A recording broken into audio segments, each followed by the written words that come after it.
Bonjour à tous et bienvenue sur la 7ème étape de la Vuelta. Un menu encore plus copieux sur le tracé du jour entre Honda et Mas de la Costa. 4 ascensions sur le parcours avant la montée finale à l'Alto Mas de la Costa. Après 180 km de course environ, il faudra s'expliquer sur une montée de 4 km à plus de 12% de pente moyenne. Un terrain de jeu idéal pour les grimpeurs mais aussi les punchers. Côté abandon, Davide Formolo pris dans une chute hier n'a pas pris le départ aujourd'hui et chez Education First, après Uran et Carty, c'est au tour de Van Garderen de mettre pied à terre. Côté course, l'échappée du jour tarde à se dessiner, il faut attendre plus de 60 km pour que le bon coup ne prenne ses distances avec le peloton. On retrouve Brambilla, déjà échappé la veille, mais aussi Philippe Gilbert, les cousins Henao, Sergio et Sébastien, ou encore Thomas Marcinski et Jale Valles, déjà échappés sur cette Vuelta. Un groupe de 10 coureurs qui possède encore plus de 3 minutes d'avance sur le peloton à moins de 50 km de l'arrivée et surtout après les 3 premières ascensions du jour. La malchance continue pour Education First avec une crevaison pour Higuita, leur nouveau chef de file.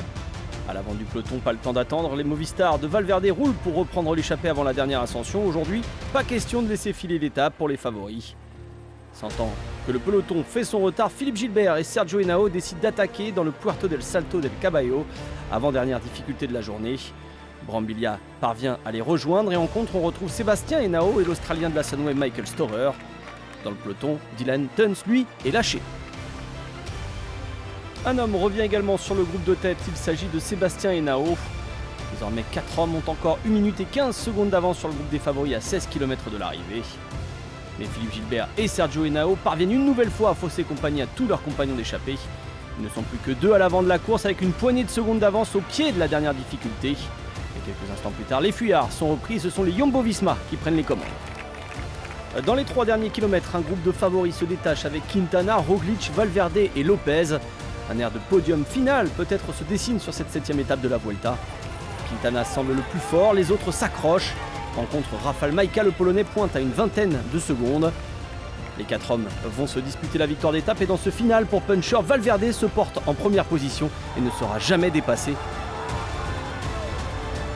Roglic et Lopez s'inclinent face aux champions du monde. Valverde s'impose donc devant Roglic, Lopez et Quintana. Les 4 grands favoris pour le général devancent Rafał Majka de 42 secondes. On retrouve dans le top 10 à moins d'une minute le jeune et étonnant Pogačar en compagnie de son coéquipier Fabio Aru. J'étais très confiant, je me sentais bien et quand j'ai vu qu'on était encore 4, je me suis dit qu'au pire je pouvais terminer 4e. Movistar domine les débats en montagne, l'équipe a travaillé toute la journée pour reprendre les échappées et Valverde a pu compter sur le soutien de Quintana pour aller chercher sa 12e victoire sur la Vuelta, sa 17e sur un grand tour. Quintana a décidé de tout donner désormais pour son leader désigné alors que les 2 hommes se sont replacés au général. Le classement général justement est à nouveau dominé par Miguel Ángel Lopez qui possède une petite marge sur Primož Roglič. Les 2 Movistar sont en embuscade. A noter le rapproché de Majka qui se retrouve 5e après de 2 minutes. Au classement par points et avec sa 4e place aujourd'hui, Nairo Quintana reprend la tunique verte devant Roglic et Bennett. Le meilleur grimpeur est toujours Madrazo qui a connu une journée compliquée. Sergio Henao en a profité pour revenir à 12 points. Enfin, leader du général, Miguel Ángel Lopez est bien entendu toujours le leader du classement des meilleurs jeunes. Lopez qui cette fois sera peut-être bien déterminé à conserver son maillot rouge de leader demain lors de la 8e étape vers Igualada.